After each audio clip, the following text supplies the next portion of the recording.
Hey everyone, welcome. My guest today is Fable Tales. I met Fable years ago when we were speaking at a Ruby conference. Yes. And you invited me to pair on some RSpec code, and we have been friends ever since. Because that's how you make friends in the Ruby community, apparently. Yeah, I do want to talk about that in a second, but let me finish introducing you first. So you previously worked at DigitalOcean and Google. You currently work at Stripe. Yep. You were a technical advisor to the CTO at Stripe. Now you're a staff engineer. Welcome to the podcast. Thank you. Thank you so much for having me. Yeah, I'm stoked to chat. It's nice to talk to a friend that I know well. Maybe we start actually with that conference interaction, because I would say you have this quality of being really unafraid to sort of reach out to people and like ask them to do things. And that is the reason we're friends. Like I would not have done that in the other direction. And so maybe talk about how you got that skill or like encourage other people to do it, because I think it's so good. Yeah, I think honestly, this was something of an experiment for me. So this was actually the very first international Ruby conference I had ever attended. And I only knew a few people who were coming, and I sort of wanted to make additional friends. And so what I did, it wasn't just you, but I reached out to a handful of people who I knew were attending, whose talks I had really enjoyed videos of, and I was like, hey, I'm on the RSpec team. Would you like to hang out in one way or another? And, lots of people said yes. I think when people are going to conferences, if you give them an opportunity to like make a new friend, they will actually really want to take that. I think conferences can be very overwhelming, right? And like just walking up to somebody in a hallway and starting to talk to them is like socially difficult. But if you have like a primed thing with somebody, it's like much easier, right? That's a really good point. Yeah. Conferences are basically, I mean, I really feel that like conferences, the best thing you can get out of them actually is connections with people. Yes. Like nothing, no talk I've seen approaches the value I've gotten from friendships developed at an in-person conference. Yeah, and honestly, when I go to conferences where I know they are recording the talks, I will spend the vast majority of my time in the hallway, because I can watch the talks later, but I can't get that time with those people back, right? And for example, a really good thing this habit has created is opportunities to like work with people I wouldn't usually get. So right before I stopped working on RSpec, I was at Ruby Kaigi with the JRuby folks, and we like skipped maybe like 3 hours of talks to sit together and do some like RSpec JRuby debugging that like would have been just impossible to do any other way, right? Yeah. Charlie Nutter doesn't live that far away from me. Like Japan is certainly further away than where he lives to me is, but it was, that we were together in a hallway in Japan that caused us to actually do that, right? Mm-hmm. Nice. Yeah. And I think that like reaching out to do a specific thing also like worked. Yeah. You're like, let's use Vim and pair on RSpec. And I was like, I mean, like, did you want to get on the contributor list for RSpec? It's like a pretty good pitch. Yeah. I knew I had sort of like, it was something to learn and something to offer, right? Like I had seen your Vim talk. I was like, I want to get better at Vim. I bet Ben will help me get better. And in fact, you did. Nice. You got yourself on the RSpec changelog. So we both got to learn something, right? Yeah, that's cool. And it was a good experience. Mm-hmm. And yeah, you're right. The conference can be sort of default intimidating.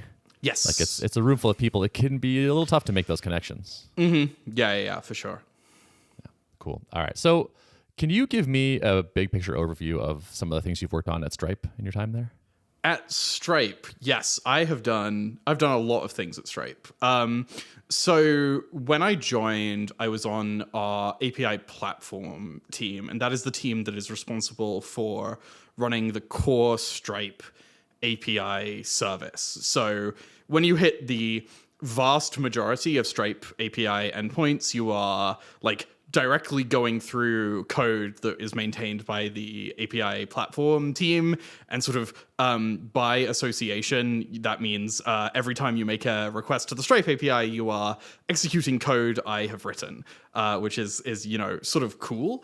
I then, after I was on the API services team, was the tech lead of our Ruby services team, where Stripe is sort of in this transition from having a large monolithic service to smaller services. And we didn't have a great story about having a Ruby service that lived outside the monolith. And so I kind of worked on the team that was responsible for starting to build a lot of those primitives. I actually was the sort of founding tech lead for that team. So literally from scratch, starting to design pieces of how Stripe's Ruby services are architected, and wrote a system called Common Core, which is now, as the name suggests, in every single one of our Ruby services, right? From there, I actually ended up going back to the API platform group for sort of weird internal reasons that aren't really worth getting into in too much detail. Then I was the technical advisor to our CTO, David Singleton. And now I am a staff software engineer in our developer infrastructure group, where I mostly work on sort of really deeply gnarly Ruby VM and low-level Ruby infrastructure issues. Literally before this podcast, I was debugging why the sorbet pry signature system breaks in the new version of the pry-gem. And debugging a debugger is not a trivial task. Yeah. Wow. That's awesome. How did you, other than pairing with me at a Ruby conference, how did you get good at programming? I think I'm sort of very lucky, right, by comparison with lots of programmers, that so my dad worked at IBM, and so I grew up in a house of sort of software, and I started programming when I was 12. In Java, because my dad worked at IBM. And I just programming sort of was my hobby, alongside playing video games, through my teenage years. I studied computer science at university. I always just loved it. And by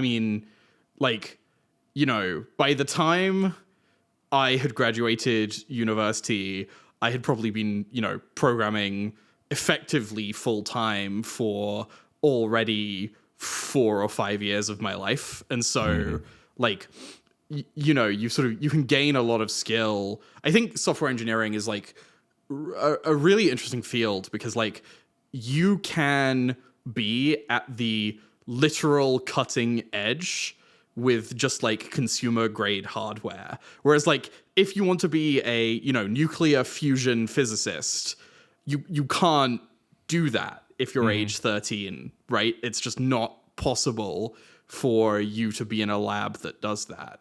And so we are very lucky that we can get to the state of the art,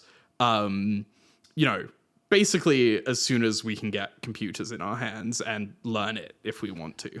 Okay, so you put in a lot of hours, which is certainly a big component, right? But it's also probably not enough. It's not sufficient. Yeah. I think you're doing other clever things to get better.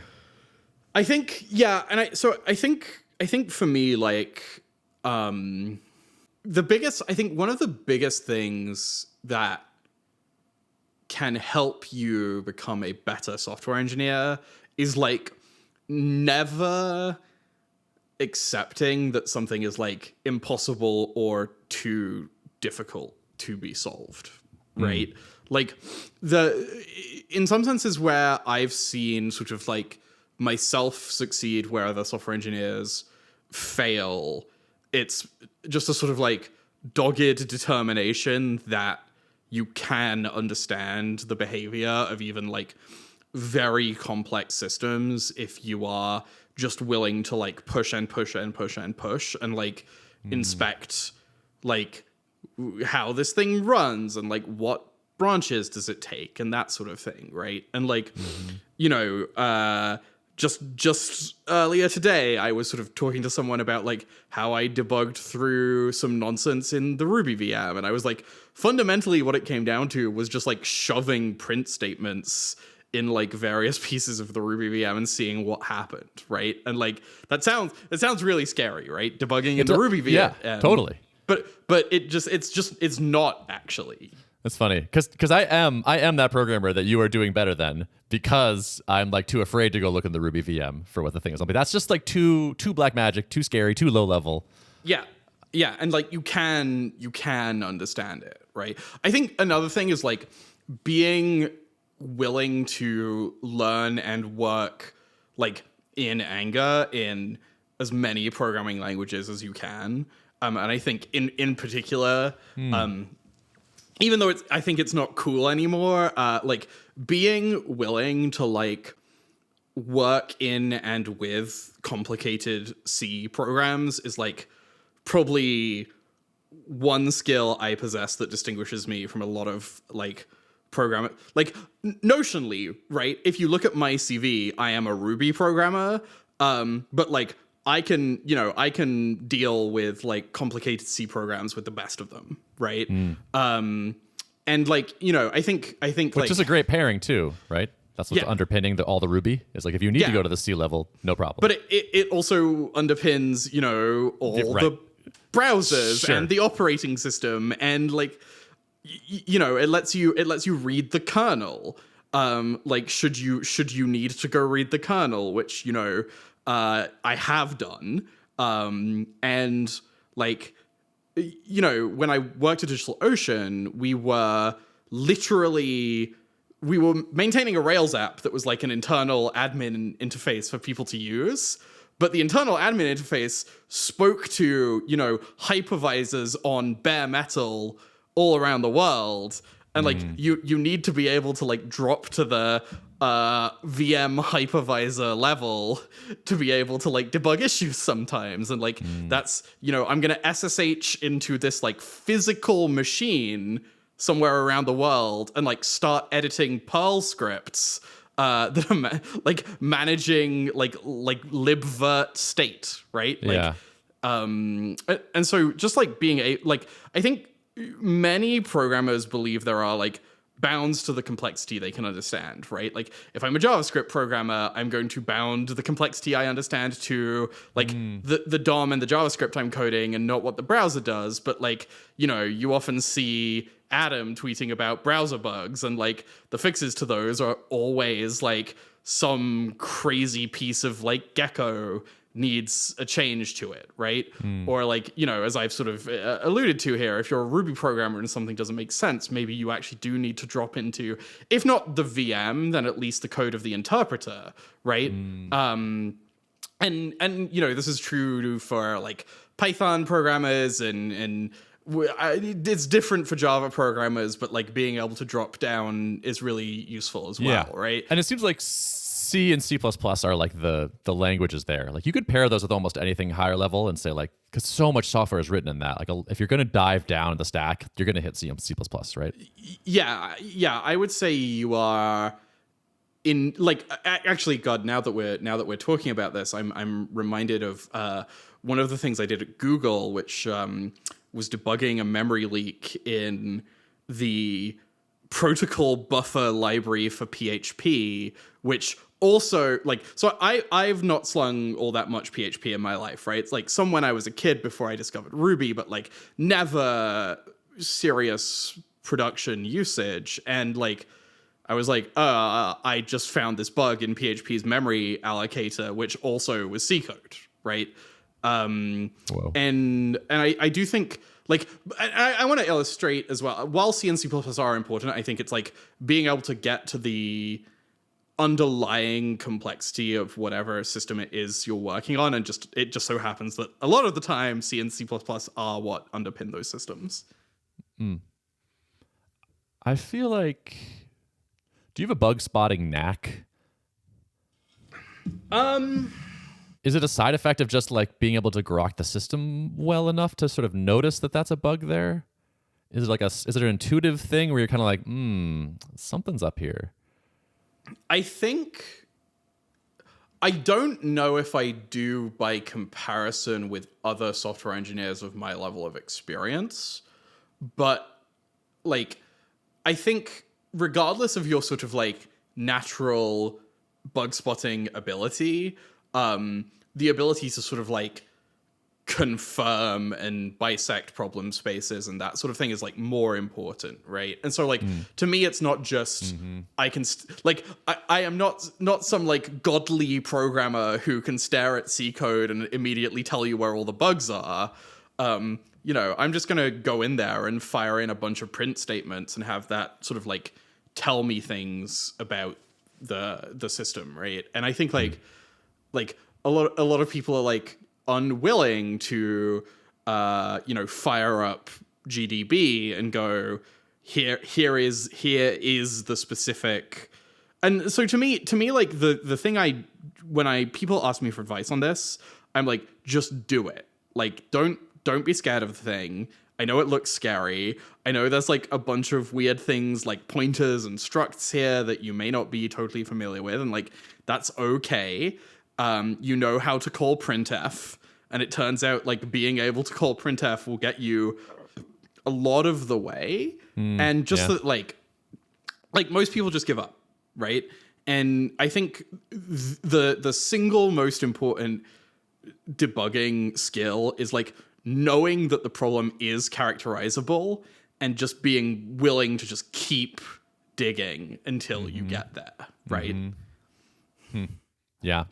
You reminded me of a story from the like really early days of Tuple where we had this bug and Spencer, who had written so much of the app, was like away on vacation. And Joel and I were like, it would be really cool if we could fix this bug because this is like we can reproduce it reliably and it would be great to fix it. And we realized that it was in the C++ of WebRTC. And Joel and I, we were like, we probably can't fix this. Like, this is like, neither of us are C++ programmers. This is probably like a dead end. But like, I like pushed, I was like, let's just try for like a little bit. Like, let's just see what we can get done here. And just by kind of like being like, that function name seems kind of like what maybe would be happening here. That seems like about right. This like is maybe where it could be the problem could be, and like adding a bunch of print statements, and slowly graphing it, and then like I wonder if maybe it's doing this, and then just finding out it was doing that, and realizing like that's it. We just like neither of us really knew the language, and like it was like there's like a million lines in the WebRTC like labeled WebRTC, but we figured it out. We found the bug, we fixed the bug, and it was like oh okay that was totally doable just because we thought we could and we decided to give it a shot. Yeah, like. I think even very early career programmers have gone through the process of doing that debugging action. And like, I think people imagine that in systems of a certain size or scale, like some magical thing happens where it makes that approach not work. When in fact that is not true. Right? You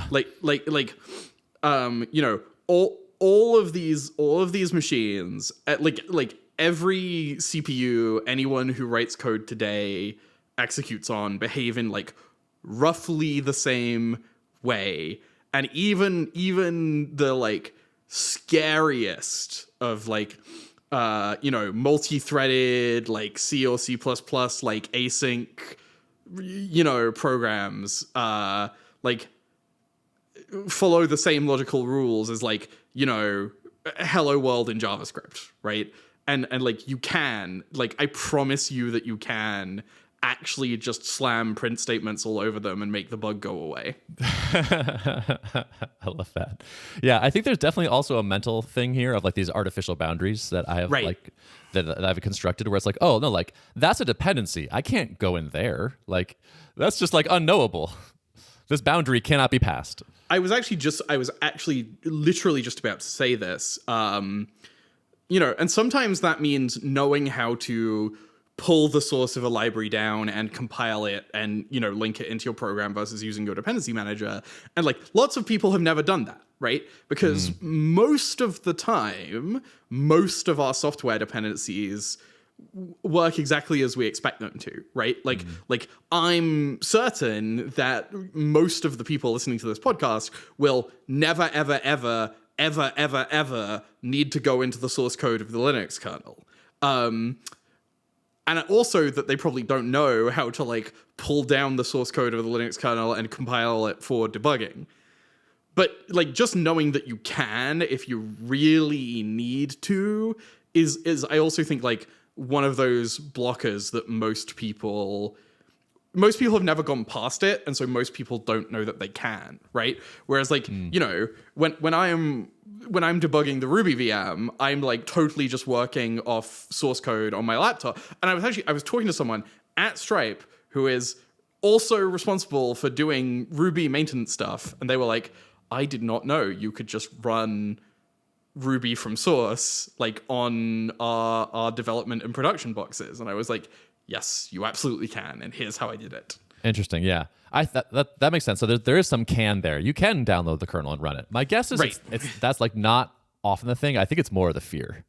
Yeah. I think it's like there's something special about a kernel or a VM, and like it's just like understandable by a mere mortal like me. Yeah. So I just like shouldn't get in there. Yeah.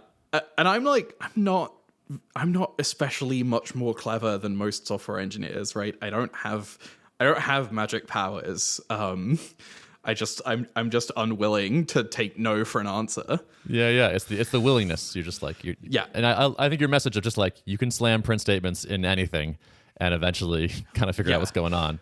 Yeah. And just go for it. Yes. Print statements, or how do you feel about debuggers versus print statements? They both have their utility. I think, like, I would never tell anyone that you 100% of the time want to use a debugger and 100% of the time only want to use print statements. Like, I will pry things. So I guess not everyone who's listening to this podcast is a Ruby programmer. Pry is like Ruby's debugger, for those of you who are listening. I will sometimes use print statements in Ruby programs. I will sometimes use GDB when I'm in the Ruby VM. I will sometimes use print statements when I'm in the Ruby VM. Got it. So print statements, fast and light, easy to do.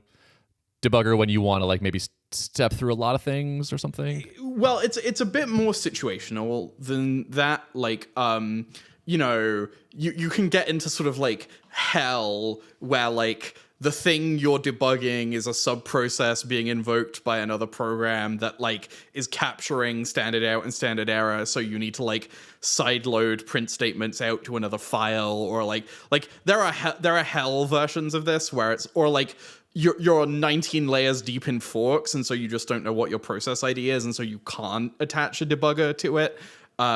Like there are sort of programs that are more and less resistant to like various types of debugging techniques, and so I think being handy with both is like a really important skill, because it lets you flex to the situation, right? Mm-hmm. And you know, you may also just have no idea what area of the source code you even need to be in, and so like if you don't know where you are, you can't start throwing print statements in because you don't know where you are. And a debugger can at least tell you, you know, you're in this frame, and then once you've done that, you can slam print statements in, right? And so my approach is almost always hybrid. And you know, like as I mentioned earlier, like I was debugging pry. If you're debugging a debugger, you probably can't use the debugger to debug the debugger. You probably only have print statements, right? And so it's just really situational. Do you talk a bit about the tech advisor to the CTO thing? That catches my interest. Yeah, I guess have we really never talked about this on air before? That doesn't seem real. That's a great. Yeah, maybe we did. AOP, possibly. Yeah, possibly. I'll Yeah, I mean, I'm happy to give you a summary anyway. So it was, God, time has become a blur in my mind, but I think it was most of 2022 and some of 2023. I was technical advisor to Stripe's CTO David Singleton, and that role was very varied, sort of just depending on what he was needing in any given week. But like a lot of it was when things within Stripe weren't necessarily working as well as they could, like going and having really detailed conversations with as many people as possible in the responsible area, and like doing some sort of recon and compressing that and reporting back, or helping, all sorts of things, helping push the engineering blog along. Oh, interesting. Yeah, those are quite different. We definitely talked about that on Art of Product. So all right, that's an old podcast. We're on a new podcast now. I'm not going to make people go listen to that one. We're doing a whole new thing now. Okay. I mean, we can maybe get into that, but David always sort of ran and sponsored the engineering blog at Stripe, so I ended up kind of keeping that moving. Trying to think. There were like so many things. It's funny. We had this thing we talked about, which was kind of like the milieu of just like a lot of it was just very textural, and so it's hard to sort of describe any particular thing so much as it's just like being with the CTO and helping him with whatever needed attention that he maybe couldn't get to. Extra pair of hands, like trusted advisor. A lot of it actually, and I thought this was really interesting, was when we would be in meetings together, I would like catch sort of like language or reactions that maybe he wasn't, and be like, did you notice like this thing? Or like nice. Or like feed him things to say without it getting too spicy. There were definitely instances where like I would send him a DM and he would just say exactly what I DM'd him verbatim. And yeah, so I mean, really just kind of like, the second brain person at your back kind of a role. Having someone who is really in tune with engineering at Stripe and just like helping out. Cool. Nice. All right, you want to talk about code more? Yeah, sure. All right, what's a coding hill you would die on?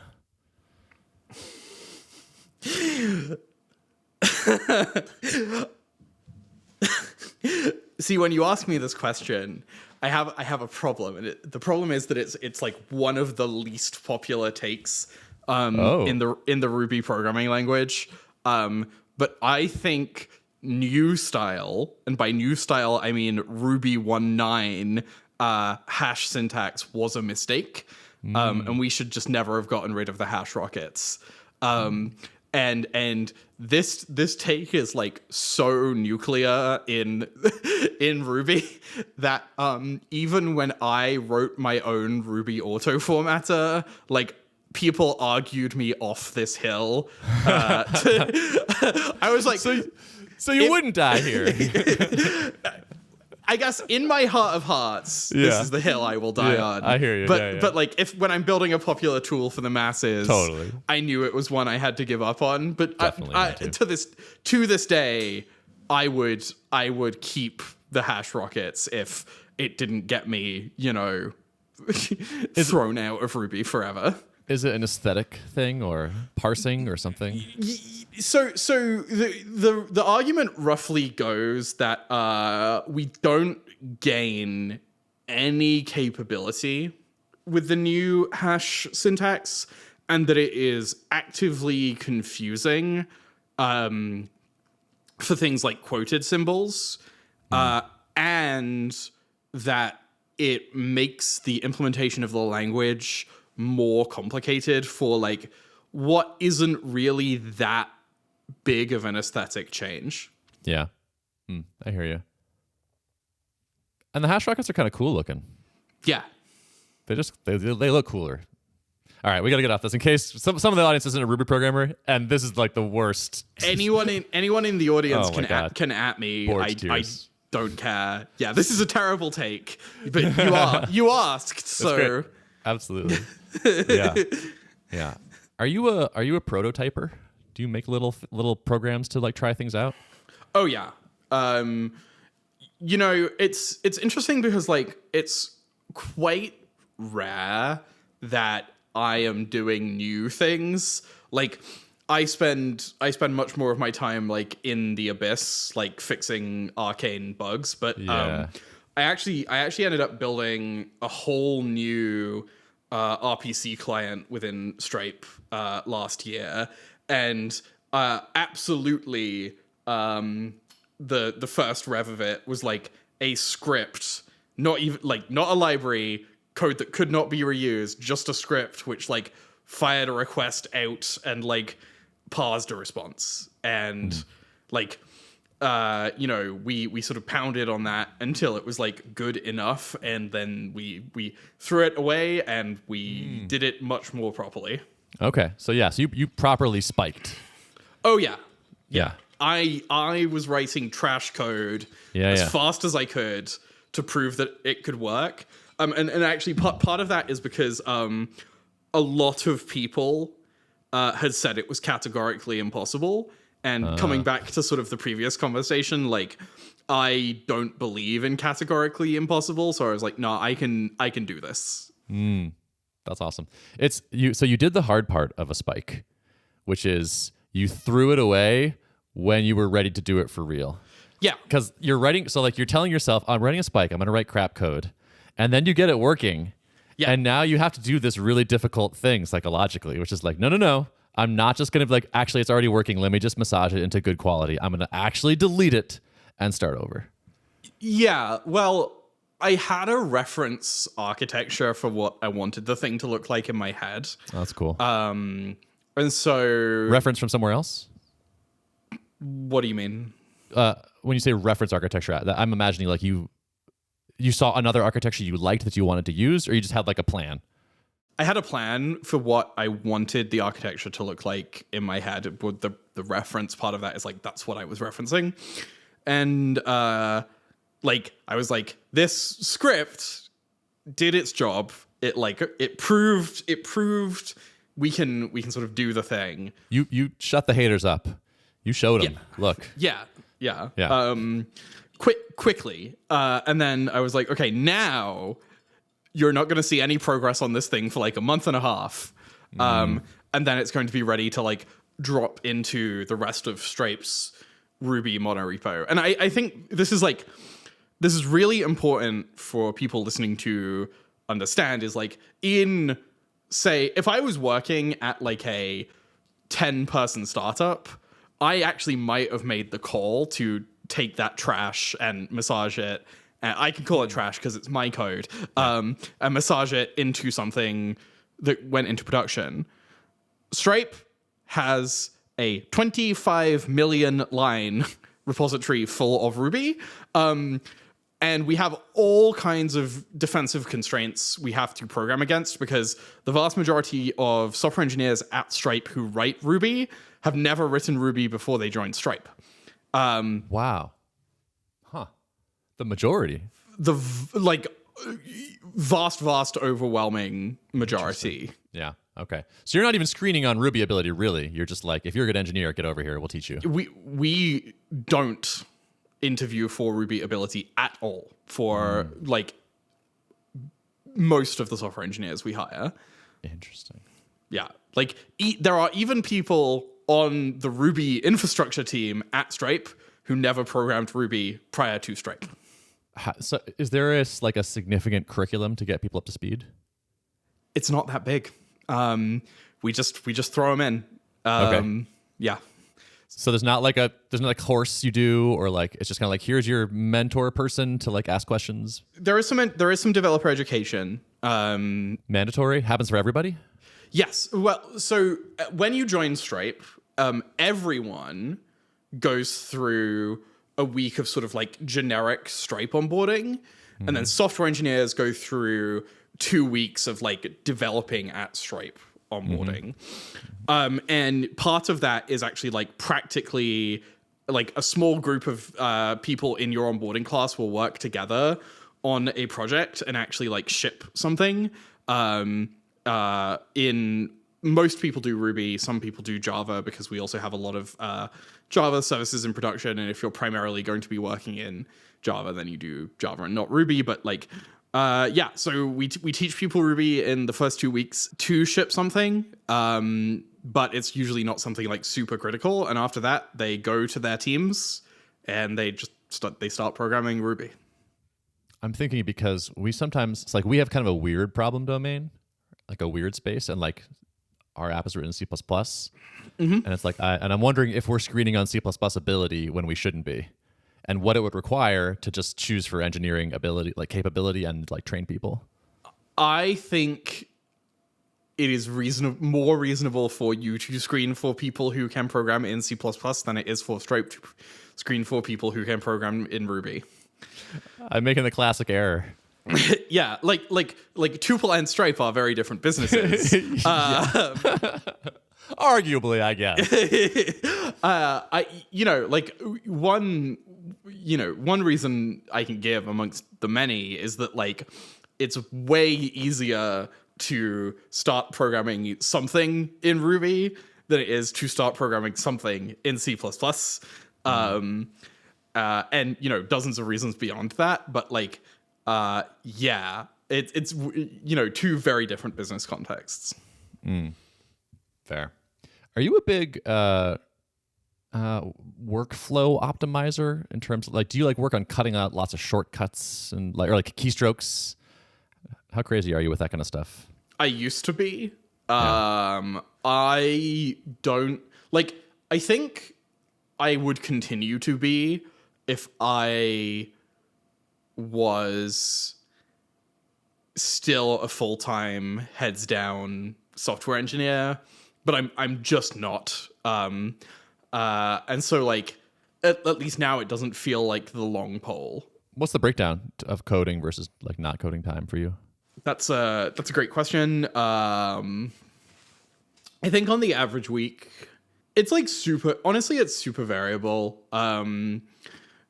One thing I would say is like, unlike many software engineers at Stripe, there's sort of like a presumption that staff software engineers can be distracted into planning architecture, resourcing, status updates, blah, blah, blah, blah, yeah, at almost any time, right?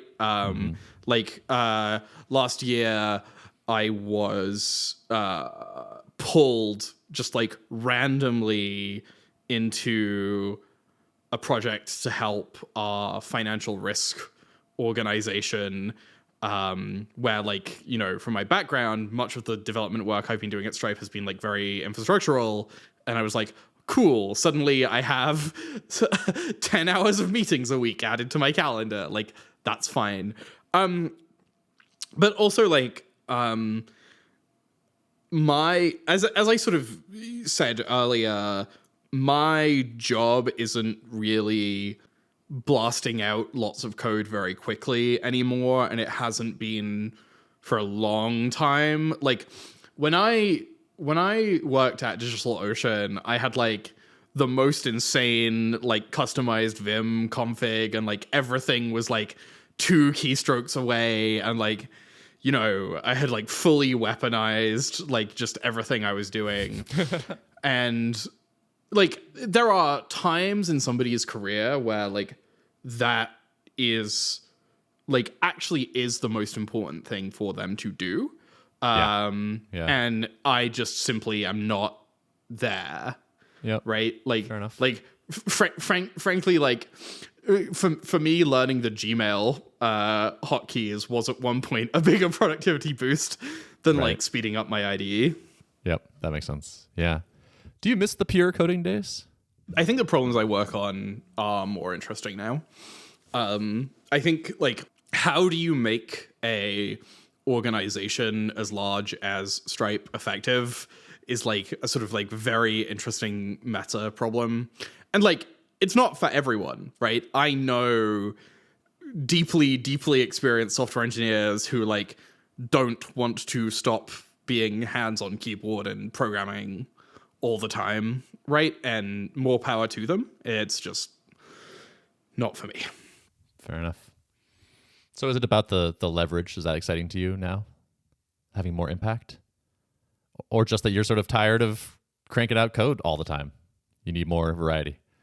I think the right way to look at it is easier to find people who can like crank out code than it is to find people who can do that and, you know, well understand business context and think about you know, the complex problems of like what our priorities are and, you know, how we assign people to tasks and, you know, what are we actually trying to get done this year and like how does what we're doing measure up against the company objectives and like, you know, broadly speaking, I think like programming is a tool software engineers need to have, but like being a really great programmer is actually not sufficient to be a wholly well-formed software engineer. And that if it were flipped, there are, you know, there's probably a lot of wasted opportunity by having me just like at the keyboard all the time. Yeah. And does that match with what you want? Or is it just like you want to serve your best, like help the organization as much as possible? I'll be honest, I'm personally very motivated by like wanting particularly Stripe, but you know, this has been true in the past as well, just to be like as good as it can. And like I sort of just on a personal level, like abhor not doing whatever I can to like make that true. Cool. It's like a core drive for you, sounds like. Mm-hmm. Those are the best. You don't have to like, they're just there. Yeah. The fire just burns. Yeah. I see problems, I make them go away. It doesn't necessarily matter what shape they are. Mm-hmm. And the fulfillment comes from that. Yeah. Nice. So does it make sense to talk more about programming? If do you like the nitty gritty still? Oh yeah, I love it. There's something very fun and interesting about just being like up against the computer and just like having to sort of push through, right? Like as I was kind of talking about earlier, like a lot of the work I do these days is just like people come with arcane bugs and they go, Fable, we need this arcane bug to not be here anymore. Uh-huh. And it's very enjoyable, right? It's like solving complex puzzles, and they're like, we've heard you have a lot of knowledge and a lot of tenacity. Could you make this go away, please? Yeah. And everybody wins because you seem to enjoy that a lot. Yeah. Yes, and you know, like in particular, this is like I think this is a thing. It's really great that I'm here at Stripe because as I mentioned, we have the largest Ruby code base in the world, and actually by some distance. And so we are sort of like pushing the bounds of what Ruby things can be done. And so it's like we naturally come across rough edges in almost everything we touch. And so as someone who has been working in Ruby for more than a decade, I think I'm nearly coming up on 2. Like it's you know, just super cool for me. Mm-hmm.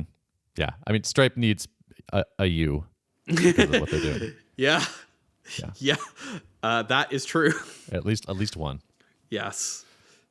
Okay, so we've been high level a little bit. So let's dive down the stack. Yeah. A touch and talk about some codey things.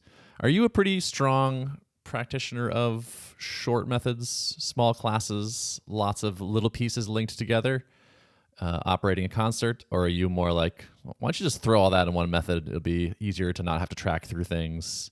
Maybe we collapse these down a bit. Am I allowed to be annoying and say it depends? I have a hunch that's going to be like the refrain of this podcast. Right? Yeah. Yeah, I think to me, the sort of there's a much more interesting meta question there, which is like, Great. Please do my job for me.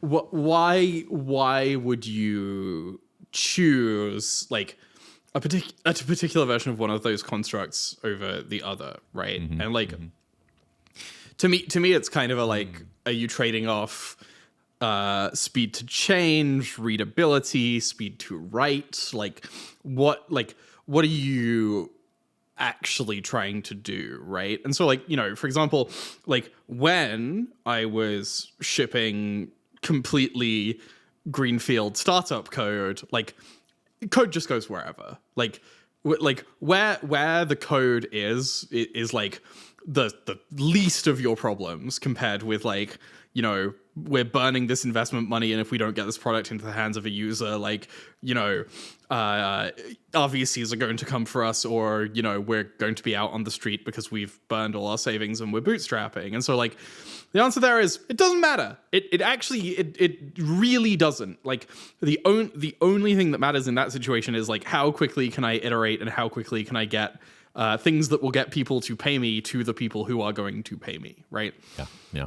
I think like and you know, it's Kent Beck has this framework called Explore, Expand, Extract, which sort of governs the journey of a life of a software product, right? And so like in the early days, you're in the explore phase, and you know, you want to find what the product is even supposed to be as quickly as possible, right? Because if you don't, you're going to die for the aforementioned reasons. And then you kind of have the let me see if I can actually remember what the phases are. The expand phase is kind of where you're like growing and adding new features, and like you've hit your core user base and you're beginning to sort of like expand as much as you can.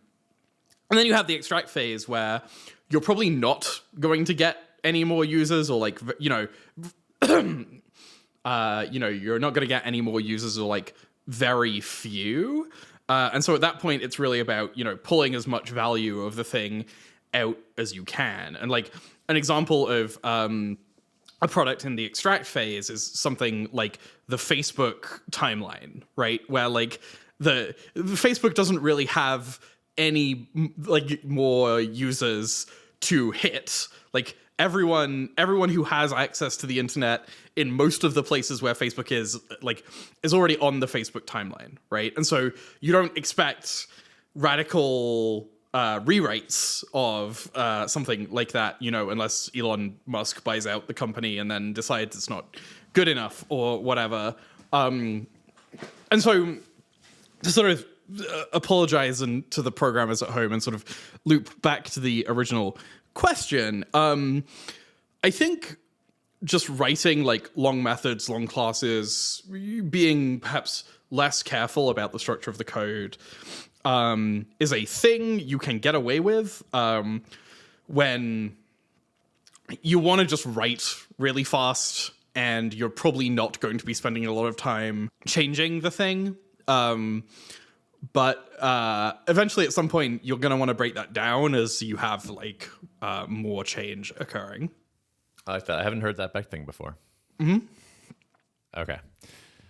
Do you have a sense of your personal style? Like if I saw some code and was like, oh, Fable definitely wrote this, other than hash rocket syntax in Ruby. I don't know. Well, okay, so I suppose there's one way of answering this, right? Which is that I literally wrote a Ruby auto formatter because I was so angry about how people were writing Ruby code. In a sense, all the Ruby at Stripe has Fable style. Got him. Yeah, got him. This is maybe a funny aside. That's hilarious. That's the way to win the style argument. Is just write the auto format. Write it. Yeah, that's amazing. Yeah. You know what? We'll do a podcast exclusive behind the scenes here. So at Stripe, anyone at Stripe can create a new emoji in Slack, and there is a Fable crimes emoji, because I am sort of known for kind of blowing past safety features if they are in the way of like me solving whatever particular problem it is I am trying to solve. And so sometimes I will be like, I'm doing so many crimes right now. Is this like past like type checking kind of safety features? Oh yeah, just like T untyped, or like throwing evals in there, or like reaching into private guts of objects, like. And this comes back to, you know, what we were talking about earlier of like being really unwilling to sort of like accept that problems are impossible. Is like sometimes you just got to do crimes to like to solve a problem. Sometimes you just gotta do crimes. A quote from a high-level Stripe engineer. Yeah, we're not passing the front page test on that one. But yeah, no, what I mean by that is like frequently, and this is especially true in large systems, like, you know, there will be like the right way to do a thing, and it will be like safe and have boundaries and stop you from, you know, blowing up a thing. And I'm like, look, I know. You just gotta let me do it this one time. And so I would say Fable style is most visible when I'm in the middle of a complex problem. Right. Not when I've solved it, but like when I'm in the middle. And the reason for that is that like I will blow through like any and all safeties I need to if it makes me like believe I'm like closer to fixing something. Yeah. And so I guess when you ask me what my style is, my answer is crimes. I like it. Aggressive. Raw aggression. Sometimes you gotta just be willing to commit code crimes, you know? Yeah. All right. I'm on board. Are you still using Vim? No. Okay. Stripe has a really well manicured VS Code story. I use VS Code in Vim mode, so I'm like nice. I'm halfway there. How is that? Good enough, actually. Nice. It's the first Vim integration in something that is not Vim I've ever used that doesn't make me angry and want to immediately rage quit. Cool. That's awesome. It has seemed like that's possible. Hard. Because it's like what if you're going to implement 20% of Vim, it's which 20%? There's no magic 20% that covers what everyone thinks is like the best 20%. Yeah, and there are things in VS Code Vim that infuriate me. Like a really good example of this is that's not remarkable though, right? Can't you say that about every piece of software you use? What pieces of software that do not infuriate me? Are there any? What's the most reliable piece of software you use that's like, that you like? That's a great question. This is one that's probably going to get me some hate, but I actually find Zoom to be really, really solid. Like, I almost never have problems just like joining a call and talking to people. Yeah, like have my Mac, it's plugged into my screen, have my microphone, and that's it. I just bashed my microphone. I'm so sorry, audience. It just works. It just always works, and like the screen sharing always works, and it's great. That is the thing they do. They work really, really reliably. And like even when networking conditions are bad, it's like they do a great job with that. I have to give them that. And this is not a piece of software per se, but I guess this is my best piece of hardware. YubiKeys. YubiKeys are amazing. They just work. They do exactly what they say they're going to do. Yep. That's So, what were we talking about? I asked you what doesn't make you rage. Oh, you were saying that Vim mode in VS Code. Yeah. It's location storage. So like if you use the Control O and Control I shortcuts to go back and forth, and if you use the tag stack, those don't work the same way in VS Code that they do in Vim enough for it to make me angry, but most everything else does. You want to pair on it and fix it? No. I don't. Why not? I don't really do programming outside of work at all anymore. Okay. I did that a lot in my 20s, and then I kind of don't anymore. Like, I'm not on any major open source projects anymore. I'm not on the board of Ruby Central anymore.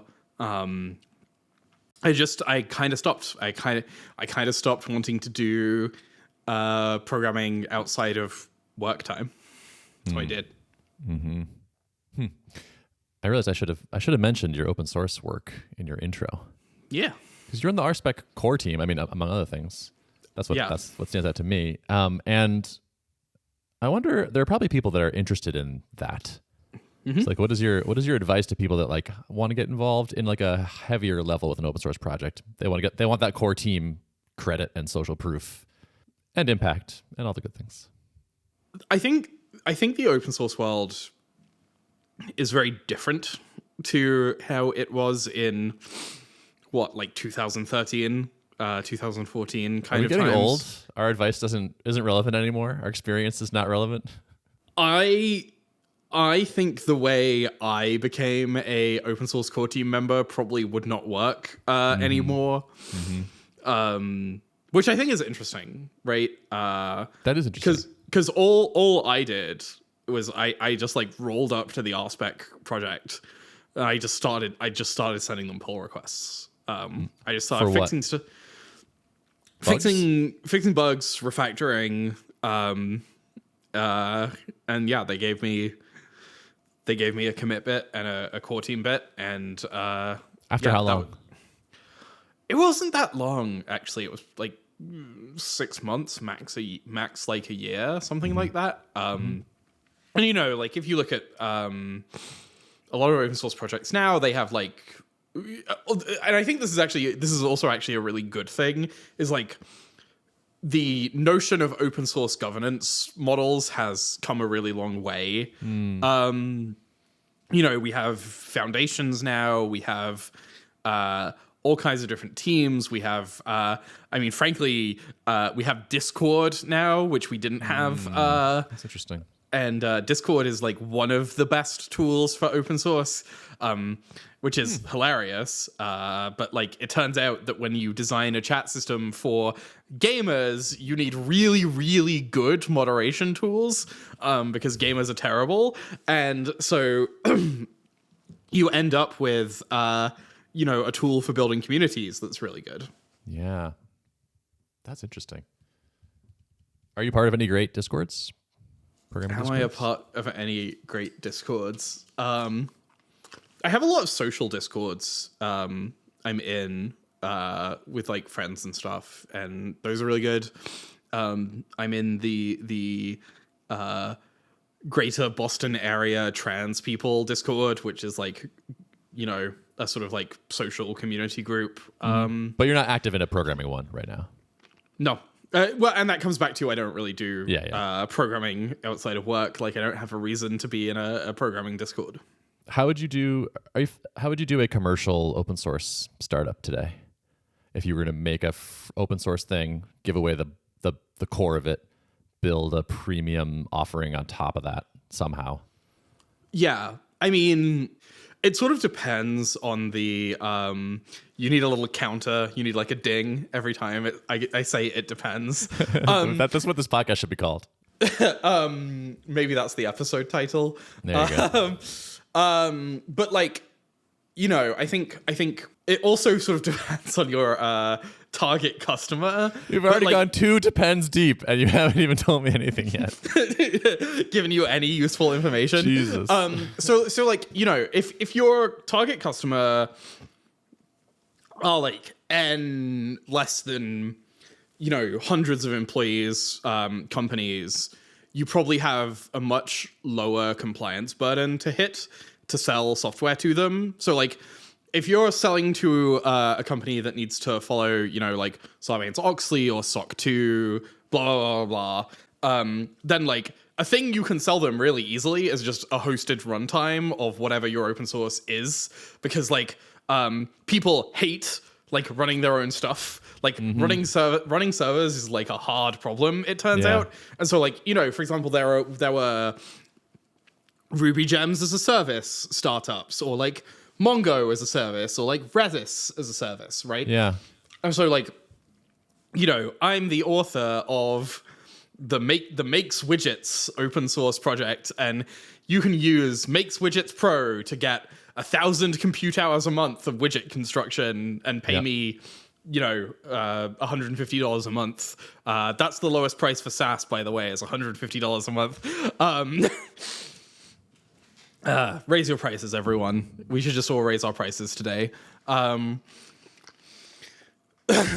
then, you know, like, there are variations on this. So, like, you know, what Mike Perham did with Sidekick is he had, like, the free version is the one where, like, it will accidentally delete your jobs sometimes when your Ruby VMs crash. And if you want to be secure against that feature, then you have to pay him. And that's really good because, like, if you have a hobby project, you probably don't care against defending if your Ruby VM crashes. But if you're running serious software in production, you absolutely do.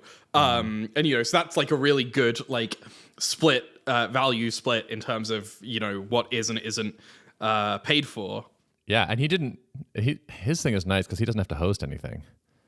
Yes. Like hosting is not just an easy thing to just, and we just host it for you. That's like the business, or like that's another business basically. And so that's kind of the other way you can split it, is like what's the like pro feature that businesses need that consumers don't, right? Yeah. I feel like if it were you, if I were starting this with you, I would do it with some sort of hosted component because you could do that. Yeah, because you'd trust me to run the servers, right? Correct. Like, yeah, and so like if you were doing this, you if you're on the team, you do the hosted thing. That's the other thing is like, do you want to hold a pager forever? Totally, yeah. Right, and but like, the premium version of this that you don't host sounds like a sweeter gig to me. It is, but it also is, you know, much harder to identify what the split is, like, or even like know if you're building something useful, right? Like, I would advise almost no one go and start an open source project on something that's annoying them and then like try and build a pro version and sell it. I think like I think there isn't a lot of like obviously needful unconquered stuff in that domain anymore. It doesn't sound that wrong to me. If you had a problem at work and you built something and you open source, I feel like you can sort of test this in phases. Like, did you have this problem enough that you solved it at work? If you did, can you extract something open source? When you do other people care about the free version? If so, maybe there's a pro thing there. Yeah, and like that. So it depends what the annoyance is. Is it a business annoyance? Was it just, are you mad about something in your Bank of America statement or something like this? Yeah, and also no one values the time of programmers less than programmers. Totally. Yeah. Right. Like, and that's the thing with like sort of turning open source software pro is like such that anyone's ever going to make a buying decision. They are probably in management and, you know, might be if you're lucky, they are an engineering manager. Like if you're, so they can actually understand the thing. But the very first thing that somebody next to the person making the buying decision is going to say is like, I could build that overnight. Right? Like someone is going to say that. And then you have to fight that against, you know, whatever egotistical tech lead or programmer is at your target company ad infinitum. I honestly think this was a sneaky advantage of Tuple. Is just that programmers hear about it and they don't want to build it. Yes. Yeah. They're like, that sounds hard and annoying. And yeah. so, yeah. Yeah. Video. And they're right. Video streaming software is a uniquely annoying. Yeah. Yeah. Totally. All right. This has been a lovely conversation. I think we wrap it. We got a nice little chunk here. Great. Cool. I mean, always happy to chat. Yeah, it was super nice to catch up again. Stoked to hear about all your things. Cool. Yeah, cool. Thanks for coming by. Yeah, of course. Anything you want to like point people towards? I mean, I'll just give the Stripe is hiring plug if you want to come work at Stripe, stripe.com/jobs. Lots of jobs all around the world, lots of remote jobs if you like where you live and don't want to have to move. Yeah, take a look. Cool. Awesome. All right. Thanks.